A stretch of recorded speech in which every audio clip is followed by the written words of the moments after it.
Hi everyone! Today I'm really excited to talk to you all more about blood work. What I want to do actually is go over one of my clients' blood work result panels in full and then compare it to her balanced health scan. So I'm really excited to be combining these two different types of testing modalities because of the amount of information that we can get, especially when we compare those two sets of tests together. So this particular client, I'm going to give you a little bit of background on her and her symptoms. Her main complaints are chronic brain fog, chronic fatigue. She always has cold hands and feet. She has trouble keeping weight on, and she has trouble doing any type of cardiovascular activity. So whenever she works out and gets into, raising her heart rate, she has trouble and immediately runs out of steam and gets really fatigued and is not able to continue. So she's only in her mid-30s, and she came to me with all of these symptoms and said that she doesn't know if they're all connected, but she just doesn't feel vibrant. And at her age, she's wondering why she doesn't feel better. And this is something that is so common. It's something that so many people say to me, no matter what their age is. And I mean, these symptoms are so common, right? So being able to dig a little bit deeper using blood work and using the balanced health scan and combining them together is incredible. So we're gonna do that today. We're gonna start with blood work. So the blood work panel that she brought me, her primary care practitioner actually ran for her.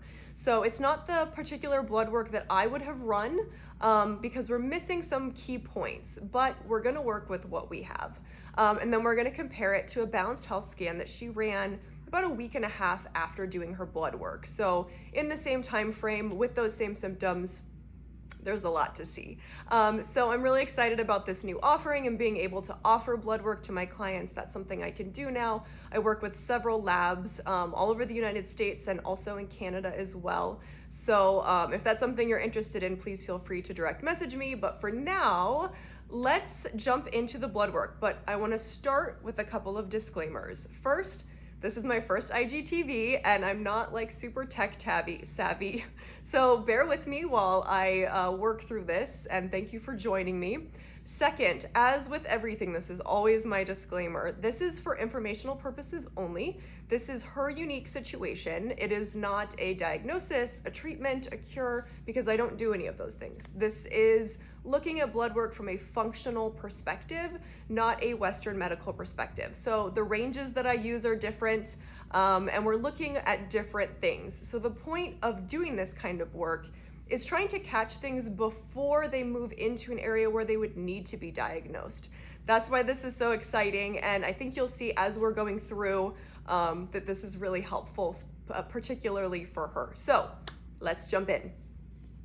Okay, so I've got her blood work, one of her blood work panels up in front of me here. What I decided to do was take any number that was outside of range and put it onto this super technologically advanced Word document. I'm sorry, it's not great to look at, but I thought what we could do is just go line by line through each of the markers that was outside of range and talk through those why those might be outside of range.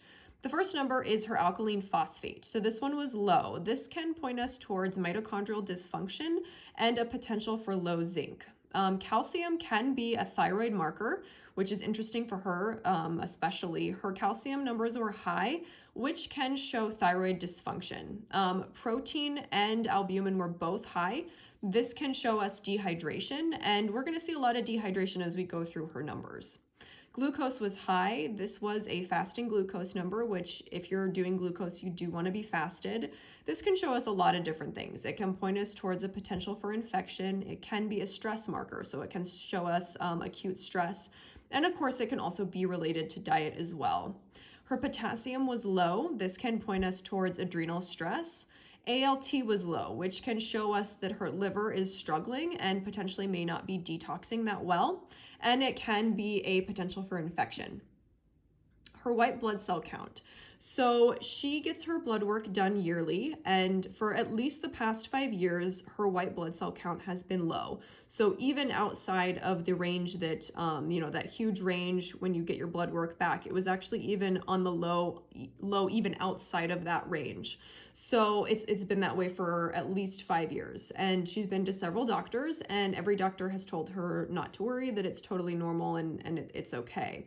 So white blood cell count, what are white blood cells? So these are the cells that actually mount a defense and fight infection. So when white blood cells are high, that can show us like acute infection. So because you're mounting the defense, there's more white blood cells that are going, to fight off infection. When it's low, if you have an infection for a long period of time, it can deplete your white blood cells. So her white blood cells being low can show us a potential for chronic infection, so viral, bacterial, parasite, or mold. Her red blood cells were high, which can show us a potential for dehydration. It can show us stress in the body. It can point us towards a potential for an upper respiratory issue and show a need for vitamin C. Her hemoglobin and hematocrit were both high, which can show us, again, a potential for dehydration. Her MCV was high, which can show us a potential for B12 deficiency and a potential for folate deficiency.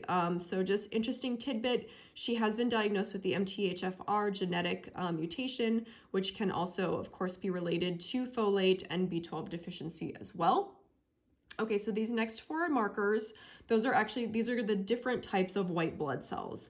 So her neutrophils were low, which can show us a potential for chronic viral infection, and it can also show us a potential for low B12. Her lymphocytes were high, which can also point us again towards chronic viral infection. Her monocytes were high, which can, again, show us a potential for chronic infection. It can also show us things like inflammation. And interestingly enough, it can show us, it can be a potential marker for autoimmune diseases. Basophils being high can show us a potential for parasites. Triglycerides were low, which can show us, it can be another liver marker. So it can show us potential liver issues. It can show us a potential for thyroid dysfunction. It can also be an autoimmune indicator. HDL being high, also another autoimmune indicator, and can point us towards stress. LDL being low can show us a potential for mitochondrial dysfunction. And then these thyroid numbers. So I included these on here even though they weren't super out of range, but the TSH was just slightly low, so just very slightly out of range. Her free T3 was on the high end of the range, so not outside of the range, but on the high end. This can show us a potential for thyroid issues. It can also show us a need for iodine. T4, also not outside of the range, but on the low end. And when it does get out of range, it can show us another potential for thyroid problems and a need for iodine. Okay, so that was a lot of information about blood work. What I want to do now is make some connections here by going over to her balanced health scan and talking that through a little bit. Okay, so here in front of me, I have her balanced health scan. This scan was run about a week and a half after having her blood work drawn, so the timing is really great as far as that goes. Let's just recap on what we saw with her blood work before diving in. So what did we see? We saw a strong potential for dehydration. We saw a lot of stress. We saw some potential liver detoxing issues. We saw some thyroid concerns, and we saw a strong potential for chronic infection. So let's take a look at these numbers here. This is her energetic system performance, which of course gives us a really good snapshot of how her systems are performing overall. So we saw a lot of stress, and we're seeing her nervous system numbers at 74. We saw a potential for liver concerns, and we're seeing that at 71. Her metabolism. So metabolism, this number here can actually be pointing us towards cellular metabolism, and it can be a marker that we can see with dehydration. So cellular metabolism, it slows down when dehydration occurs. Because water is involved in basically every biological function in the body, when we're dehydrated, cellular metabolism has to slow down. So seeing her number at 45 here, again, has me concerned about her being dehydrated on a cellular level. Before having the scan done and talking through with her, she's not taking any type of trace minerals right now. She's just drinking filtered water, but it's not a great filter. So obviously one of the things that we're going to be talking through is ways to help her get hydrated on a cellular level. We also see her endocrine numbers being quite low here at 55%. And with all of those thyroid potential concerns, I'm not surprised to see that. Her lymphatic system at 50, This, again, with all those potential for chronic infections, this number, not surprised to see. This number, with her immune system being at 95%, I am surprised to see that. I would expect her immune system to be a little bit more depleted, but she told me that she does very rarely get like sick where she's down and out. It's just these low level problems that she's having right now. So she's not having a lot of stress in her immune system right now, which is great. So let's go down here and see her most significantly stressed areas, which are not going to be surprising given what we saw with her blood work. All right, hypothalamus, adrenal glands, liver, central and peripheral nervous system, thyroid, thymus, stomach, ear drainage, and cellular metabolism. So again, these are just, we're connecting dots between blood work and her balanced health scan here. Okay, so let's go down to energetic sensitivities. Not a lot I want to talk about here except the soy issue we're seeing. So soy milk is showing up as a sensitivity. Soybean is showing up as a sensitivity for her. These are things that come up really frequently when there are thyroid issues. So again, thinking about those thyroid potential concerns. Okay, energetic nutritional imbalances. This is where it's getting good. Her vitamin D levels in her blood were low. We're seeing that here energetically. We saw several potential markers leading towards vitamin B12 deficiency. We're seeing that here. Scrolling down, iodine. We saw several markers showing a potential iodine deficiency. We're seeing that showing up energetically. And we are seeing iron here, which this one can come up as well as any bees can come up with parasites. So I'm thinking about that. Energetic toxins. Okay, so she is resonating with 3 different bacteria, 2 different molds, 2 different parasites, and then 2 different viruses. So what we're seeing here is a really full toxin bucket.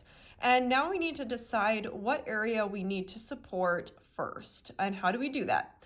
Most people, when they hear that they have exposure to potential parasites or potential viruses or molds, they want to take it all out as quickly as possible. And I totally get that.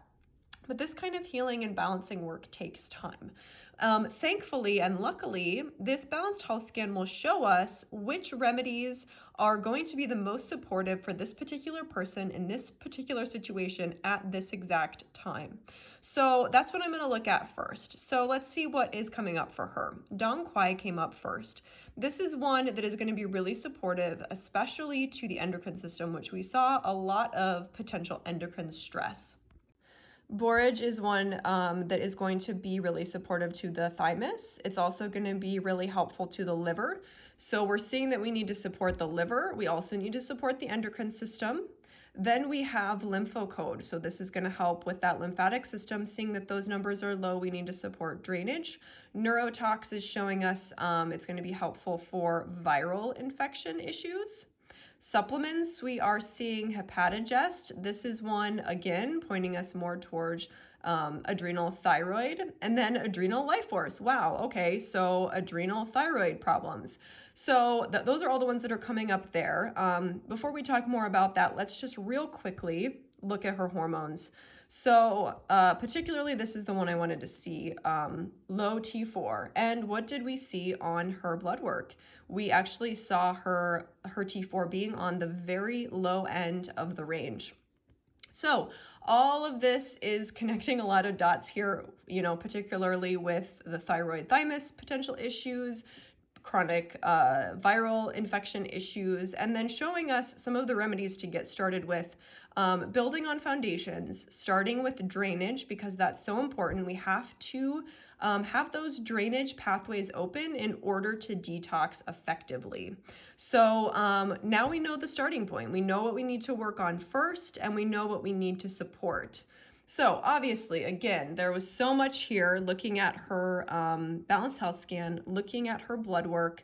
And again, as I mentioned in the very beginning, talking about these thyroid numbers, catching these things before they move super far out of range and she becomes diagnosed with something. That is the goal here. So we're going to be supporting her thyroid in a variety of different ways, working on some of these potential deficiencies that we're seeing both energetically and in the blood work, and of course supporting those drainage pathways. So there's a lot here, y'all. And I'm super excited to be able to offer both of these testing modalities together. Obviously, we can do one or the other, but being able to combine them both together is so incredibly important. All right, everybody, thank you so much for joining me for my very first IGTV. I hope you enjoyed it as much as I did. If you have any questions about blood work or balanced health scan or anything, please feel free to reach out to me. And you can always check out my website to learn more about me. So thanks again, y'all, and we'll talk to you soon.